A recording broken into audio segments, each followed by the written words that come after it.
Hello and welcome everybody to a special Strickland live stream. We are joined by definitely a first-time guest of this show, but somebody I'm sure many and maybe all are familiar with. That is Congressman Jamaal Bowman. Congressman Bowman, happy to have you on. How are you doing today? I'm well, sir. I'm well. Good to be with you. Thanks for having me. Yes, of course. Thank you for for joining us. Look, let's just get right into it. You are a native New Yorker, born and raised, and you grew up as a Knicks fan. Obviously, this team this season is doing things that harken back to the '90s Knicks in terms of their ability to withstand a lot of adversity. You know, I guess like, do you see parallels? I mean, maybe not in terms of how they're playing, but just in terms of that resilience to the teams that you grew up watching.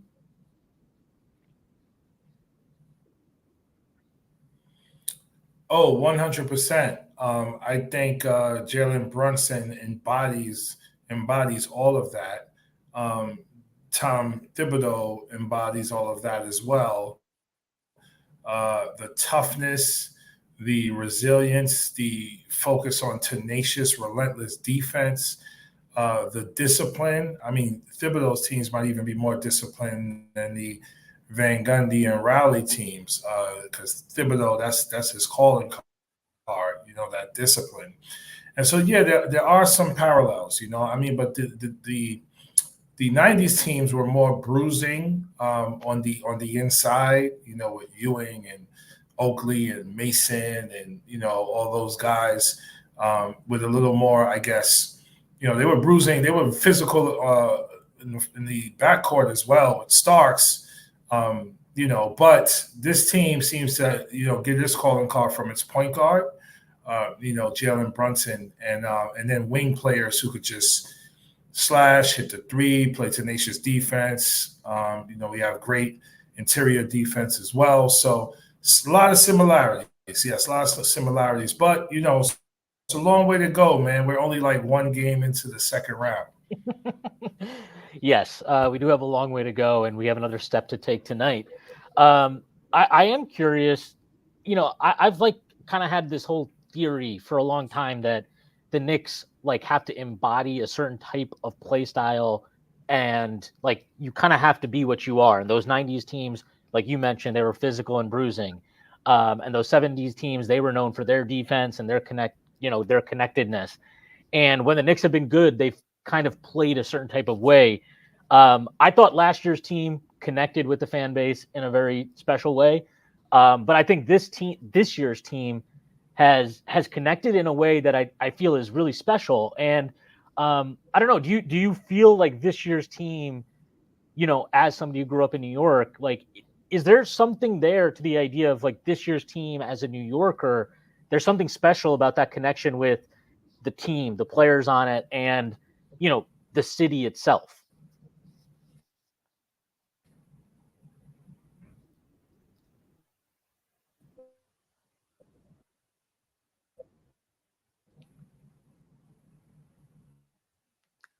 We might be having some connection issues here, unfortunately. That There. jungle is how many describe New York City, including New Yorkers. And there's just a certain energy and culture to the city. And yeah, I think all of that in terms of the players and their personalities and relationships are still being built. All right. Unfortunately, it looks like Congressman Bowman's connection's struggling there a little bit. We're going to get him back. In the meantime, thank you to everybody that is joining us right now. We will definitely try to get to as many comments as we can. I will be staying on for probably 25, 30 minutes after. So stay tuned there. We have him back. So here he is. Welcome back. Sorry about that, man. I'm using my phone. This will probably be much Oh, better. here we go. Yeah, that's great. Yes, here we go. So, yeah, where did we leave off? Do you want to come with the question again? Yeah, I mean, I was just kind of asking, like, because there to me just feels like there's a of like a connection between this year's team, the players on it, and with the fan base for sure. But like, obviously New Yorkers make up the fan base in a way that just connects at a level, like you connect with them, yes, because they're playing great for the Knicks, but it almost feels a little bit deeper than that with just the energy and kind of like how the city has embraced this team. I mean, you see it with Jalen Brunson, obviously, but all these guys, Josh Hart, and the list goes on and on. Yeah, I mean, a couple of years ago, even coming out of college, you probably wouldn't identify any of these players as superstars, right? Jalen Brunson was drafted in the second round, but they are self-made. New York is all about being self-made. These players are self-made, no more than Jalen Brunson, and also New York is a blue-collar city. It's a labor city. It's all about punching your clock, doing your job, and doing it to the best of your ability. And so Jalen Brunson, I think, embodies all of that, as do the players around him. I mean, this is a guy who, again, second round pick, undersized. People's he's not fast, he's not explosive, he can't jump high, he's short, all the things that counted him out time and time again.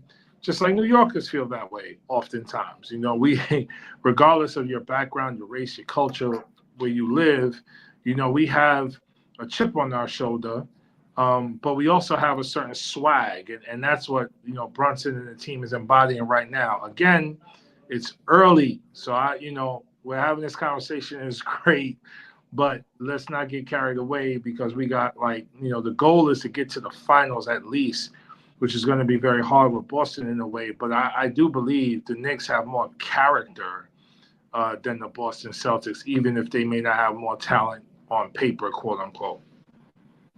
Yeah, no, I definitely think that, whatever you can say about this year's team, whatever they may or may not have, one thing you cannot question is their character and just their general kind of ability to deal with adversity.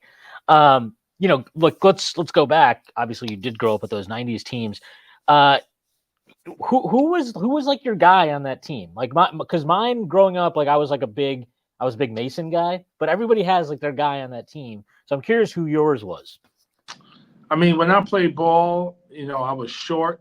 So I always tried to be like a point guard. So I always gravitated towards the point guards. Mark Jackson, always loved. But Rod Strickland was probably more my guy, for a time there because he was just so dynamic as a handler and the way he finished around the rim. He was just tremendous. I would say, and this might be a little controversial, he came a bit later. And he came under the most controversial circumstances. But Latrell Sprewell was kind of my guy. He was just relentless. His motor was through the roof. He was nonstop. He was tenacious. And, he helped us almost win a ring, man, during that 50-game season. And so, I thought, on the one hand, you thought bringing him in with Allen Houston, they're both two guards, how's that going to work? But they made it work, man, and almost got it done. So Latrell Sprewell, just based on how relentless he was, is who I like the most.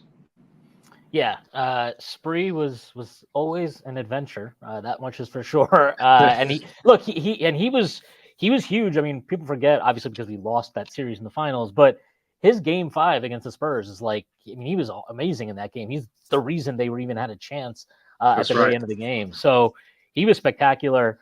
To kind of bring it back to this year's team, you talked about Thibodeau and how you feel like maybe this year's team is even more disciplined than some of the Knicks teams from back in that age. How important do you feel it's been? We've seen obviously Randall is out for the year, Mitchell Robinson is now out for the year, Bogdanovich is out for the year. The list and obviously they've had multiple in-season trades. How important do you feel like just that consistency of the voice up from the top, and how does that his mentality, he always says this, right? We have enough. That's always his thing. Whenever they ask him about, how are you going to deal with this and how are you going to deal with that? He's always, his refrain is always, we have enough. How important do you think that messaging is in terms of like trickling down to the group and that kind of becoming the group's ethos? Like, do you think that comes from him, or do you think that also is just part of who the guys that make up the team? Yeah, I mean, I think that comes from him, but I also think it comes from the front office, and it definitely trickles down to the team that they have built, and also the assistant coaches that he's put around him. It's actually a football mentality. Like I played college football, Division II, play high school, obviously, and there's no excuses. We don't care who's hurt. We don't care what the circumstances are. You're going in and you're being relentless in pursuing your victory, and so it's like next man up. That's a football mentality, and so Thibodeau has that mentality. His coaches have that mentality. Their players have that mentality. I mean, what Jalen Brunson is doing right now, he's putting up numbers similar to Michael Jordan and Oscar Robertson, and it feels like, and this is why I keep saying, we have to, let's be careful. It's early, whatever. It feels like a Cinderella ride, because still it's like, can Jalen Brunson keep this up, like 40 points every game? That's tough. That's tough for anyone. And so, but yeah, it's a football mentality, man. I mean, think about, I think it was the 90 Giants. I think it was Phil Simms who went down, and Jeff Hostetler stepped in and guided the Giants to a Super Bowl victory. So they didn't care that they lost their, backup quarterback, starting quarterback, and had to go with their backup. They went out there and won it. Not to bring up another city, but the Eagles did that as well. I think it was Wentz who went down, and Nick Foles who came in and guided them to a Super Bowl. And so that's football stuff right there, and that's what Thibodeau brings to the table. I want to thank you for bringing up that Giants Super Bowl. As a Bills fan, I very much appreciate it. No, I definitely hear that. You mentioned Brunson, and he's obviously fantastic. But I do feel like in a lot of ways that Josh Hart is, no pun intended, the heart of the team. Like, what do you make of this player who is 6'4", but is able to get, 18 rebounds and plays 48 minutes a night? Like, I mean, he's a guy. I mean, I think a lot of these guys could have fit in on those 90s teams, but he's a guy where I'm like, yeah, man, throw him in with Mace and Oakley and Starks and these guys, and he'll be good to go. How much have you just enjoyed kind of watching him do all of the things that it is that Josh Hart does? I mean, we remember how Brunson reacted when he heard that the Knicks picked up, Josh Hart. They traded for him, right? His reaction was like, "Oh, let's go!" Like, he was super hyped because he knows the makeup of Josh Hart, and that's what we're seeing, man. He's just tenacious again, just like that '90s team, embodying, Thibodeau and what Thibodeau is all about. But, what was it, against Philly, Game 6, that big three he hit at the top of the key. It's also the ability to hit big shots, and that's what this team has, man. It's like they're disciplined, they got the tenacious D, they have their leader in Brunson, they're all scrappy, right? They're scrappy as heck. They'll have great games, but then multiple players hit big shots. Hart hit a big shot against Philly. DiVincenzo hit a big shot, Game 1 against who they playing right now the other day. Yes, that team. And Brunson constantly hitting big shots. So that the Pacers, yes. This is who they are, and I don't want to talk about that much because I want to keep it going. So I don't want, New Yorkers are also real superstitious, man. So we're like, don't talk about it. Don't say anything. Even though I don't know if you saw my tweet after we beat the Sixers, I was like, the Knicks are going to the finals. Like the quintessential Knicks fan, with the hyperbole. But that's how I felt, just after that series and just seeing what they're made up of, man. It's just like, it's a tough team. Yeah, it's actually funny you mentioned superstition, because one thing that happened, so the Knicks are up 6 with about 28 seconds left in Game 5 against Philly. And there were some, a little early celebrations perhaps popping off. Right. How did you feel at the end of that game where the Knicks obviously blew that game, and then we've seen them fight back from a lot of things throughout prior to that. But were you worried at that point in time, like, hey, this actually might have been one hit too many, or were you of the opinion like, hey, like, yeah, that sucked, and it really sucked, but like, there's no reason to doubt what this team is capable of, or were you internally like, oh my God, this is the worst thing that could have possibly happened? Yeah, I was very confident they were going to win Game 6. Very confident, just because of, again, as we've been talking about, the character of this team and what they represent, and also at the end of the day, Philly's banged up, man. Like, Embiid is not healthy, and that's obviously greatly to our advantage. And Philly exhausted so much just getting to a Game 6, and pulling out that victory, that I knew their home team was going to carry them, but I knew there was going to be, or felt there was going to be some hangover. Whereas the Knicks, man, again, their leader Brunson and obviously their coach, they're steadfast, man. They're steady and they're focused. And so I thought they was going to win Game 6. I couldn't, like, I was to your question, like the first question you alluded to, I was in complete shock when that 4-point play happened. I'm like, and of course, flashbacks to Reggie Miller, right? Like when and it was like in the same kind of spot on the court. Yeah. Reggie hits a 3, gets a steal, hits another 3. I mean, that's only against the Knicks do things like that happen. It feels like, like a 4-point play and then a 3 from the logo. And I was watching Get Up the next morning with Mike Greenberg. Shout out to Mike Greenberg. And they were talking about, oh, you should have grabbed him, you should have fouled him. Man, nobody's thinking that. And that. All right, he's back here. Where we go? Like, that was crazy. And I'm like, oh, only to the Knicks does this kind of thing happen. But I was confident in Game 6, and thankfully we pulled it out. Yeah, I mean, even Game 6 had its own roller coaster. Go up 22, fall down 10, go up 8, tie game, Josh Hart 3.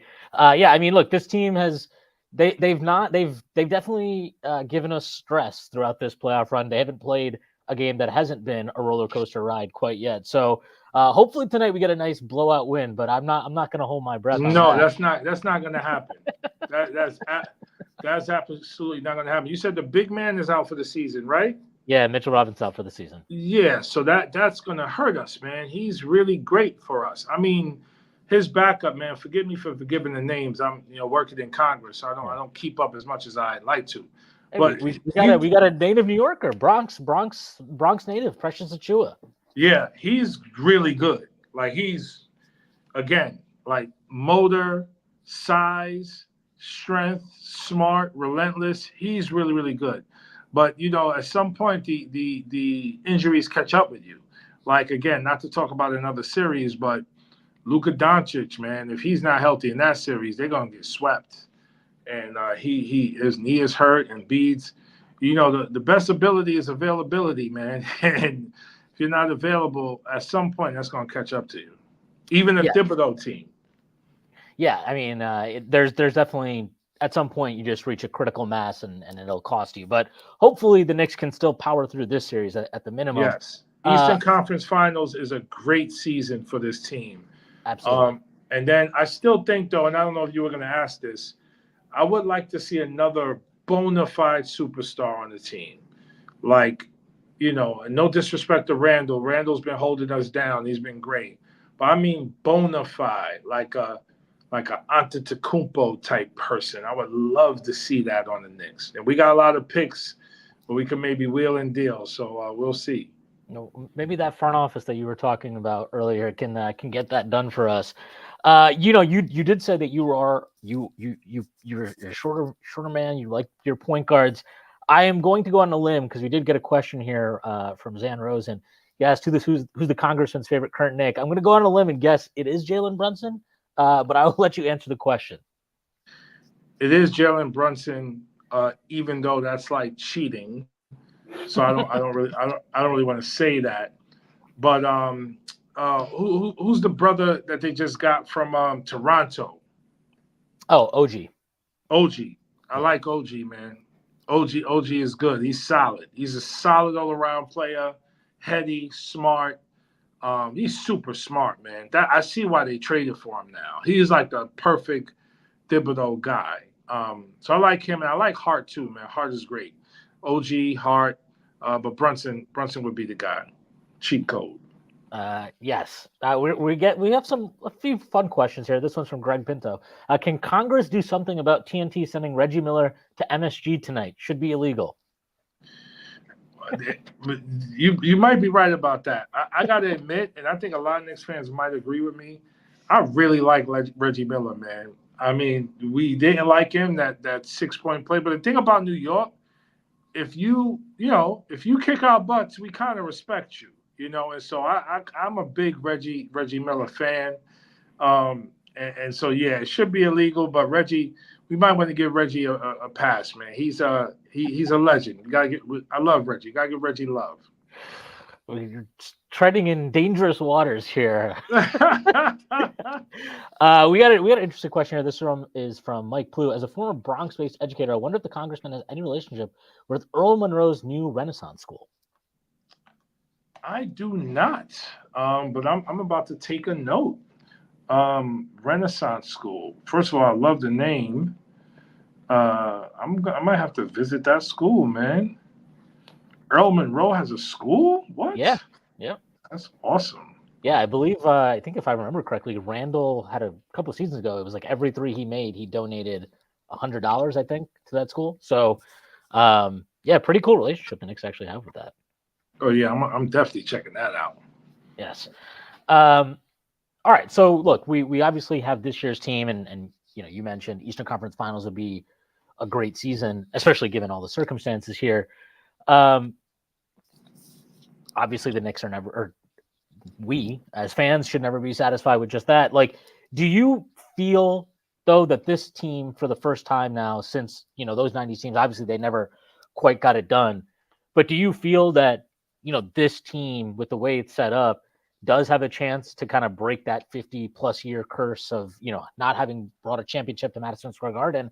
And also, just, do you feel that, like, part of that is just the fact that since Patrick Ewing, Brunson is the first guy that truly kind of is capable of being that level of player that you need to bring a championship to a city? Yes, I don't think this team, as currently constructed, can win an NBA championship. I just think, not just Boston, but out west, when you look at what's happening in OKC and what's happening in Minnesota and even Denver, even though I don't think Denver's going to win this series, but Denver, these are teams with bona fide superstars, sometimes multiple superstars. And they just have a whole bunch of other stuff that's just like they got defense, they got length to get to 3. That's what I'm saying. The Knicks need another dog superstar. Again, I mentioned Antetokounmpo, but there's some others out, and I don't mean, again, I don't want to, no disrespect, I don't mean like Paul George. I may not even mean Embiid just because he can't stay healthy. Because he's the enemy of the state right now. Joel Embiid is an enemy of the program right now. He's an enemy of the program, and he can't stay healthy, and he whines all the freaking time. So I don't mean to be, but I really thought, again, quick digression. Last year against Boston, I think it was when they had Harden. James Harden.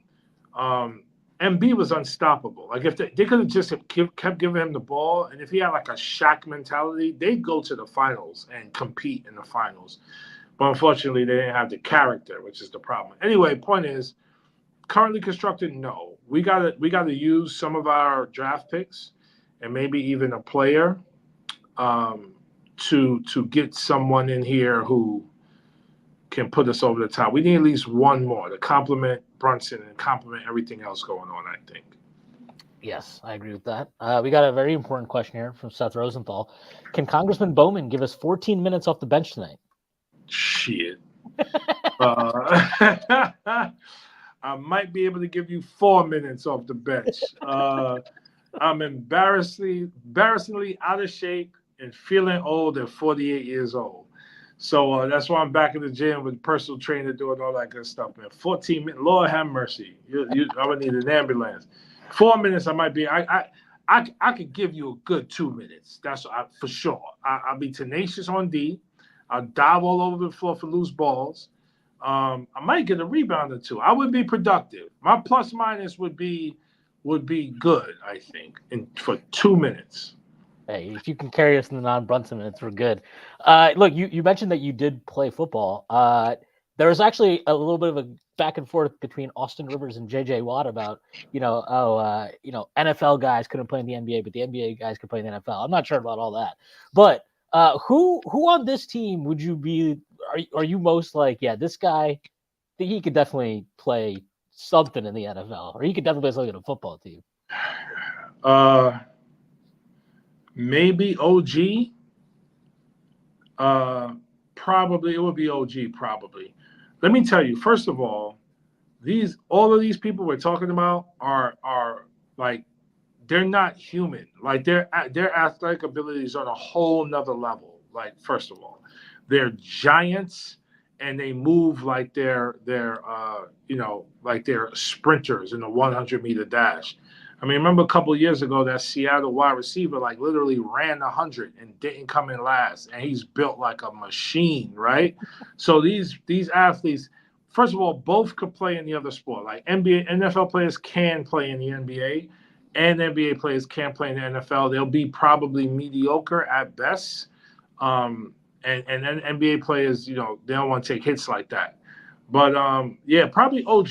OG comes to mind for me. The way he's built and all of that.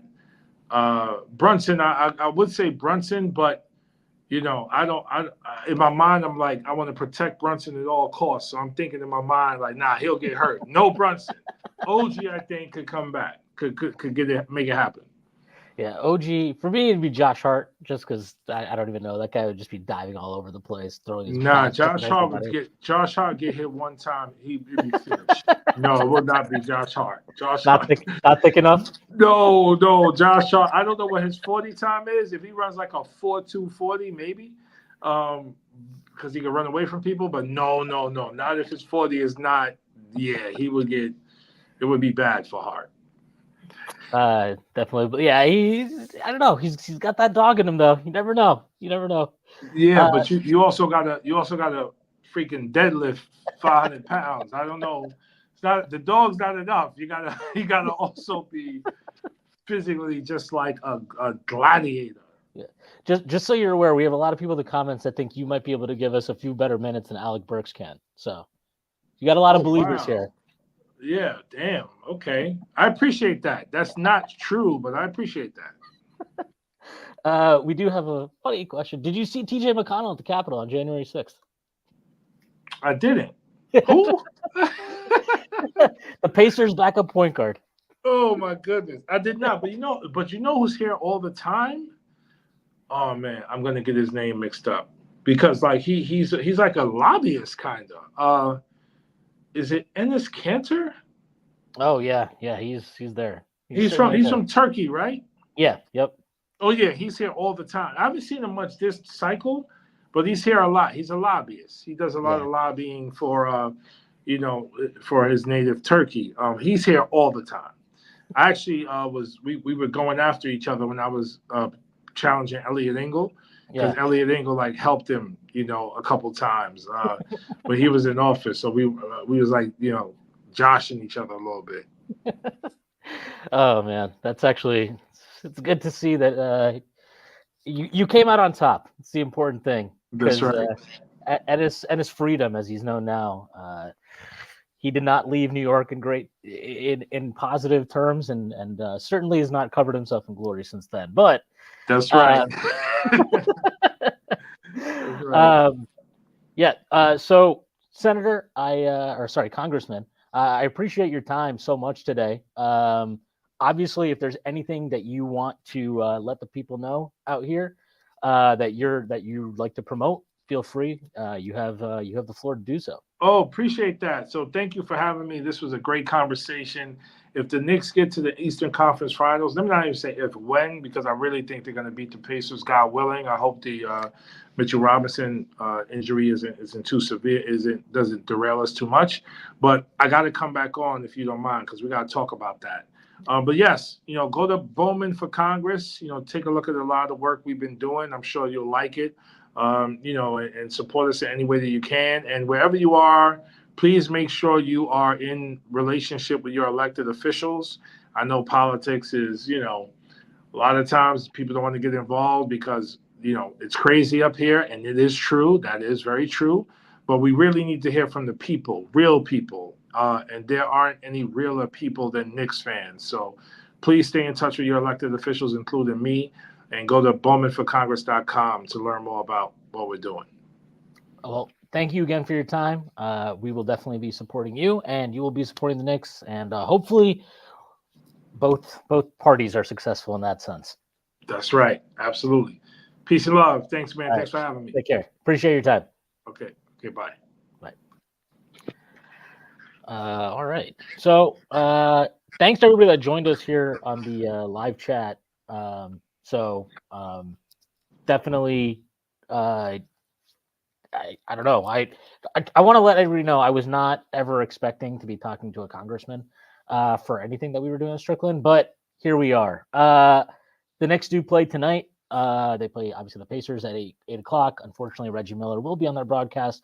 I appreciate Congressman Bowman's sentiments, but I can't say I agree. I am not enthused about Reggie Miller, and I will not be respecting him.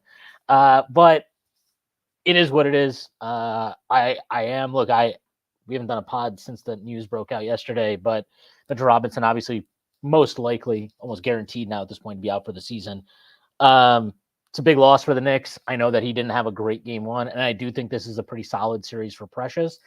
But I thought he actually played well in the second half, and he's just gives you something that, as good as Hartenstein is and as valuable as Precious has been in terms of his versatility, we saw in that Philly series what type, what Mitch gives you, a dimension he gives you that really nobody else does on this team. And most guys in the league most centrists in the league don't either. So that's definitely a big loss for the Knicks. And it also just sucks because he worked so hard to come back this season, and you hate to see that. You hate to see him work so hard to come back, and he's clearly playing through just various stuff going on with him, in terms of managing the injury.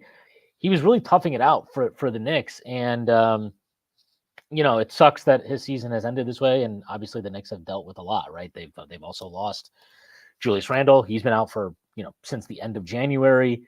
Bogdanovich, he goes out during the Sixers series. It's tough. It's tough what they've been dealing with. And look, it is what it is. They have to find a way to win this series, but you've got 7 guys now basically in the rotation. I personally am not. I don't think Tibbs is going to really extend the rotation. I think he's going to go 7 guys. Maybe he'll throw Burks out there. I'd be surprised. I think that he has a sprained shoulder that he's kind of been nursing. And I mean, hey, we all saw what Alec Burks was doing while he was on the Knicks this year was not great. So we will. I personally don't have any desire to see him on the floor. I don't think we're going to see Shake Milton. I'm pretty confident we're not going to see Charlie Brown Jr. or Daquan Jeffries. The Knicks got what they got, and they're going to need all 7 of those guys to give them something. And look, the main thing for me, you go back to that game 6 against Philly, awesome win, obviously, and even game 1 against Indiana, awesome win. But they got 5 points in that game 6 against Philly off the bench, and they got 3 off the bench against Indiana. Like, you're just asking a lot from those 5 frontline guys. And it's, if any of them has an off night in terms of scoring, shooting, whatever, it's just really hard. It's really, really difficult to see how they can pull those games out, obviously, yes, the defense can be improved. So maybe that is really the kind of critical point to emphasize for the Knicks coming into this game. But yeah, I mean, look, Deuce had a really good first 5 games against Philly. He struggled the last couple, the closeout game in Philly and then game 1 against Indiana. That was not wonderful for him. He struggled all season really with TJ McConnell. So that's a concern. And,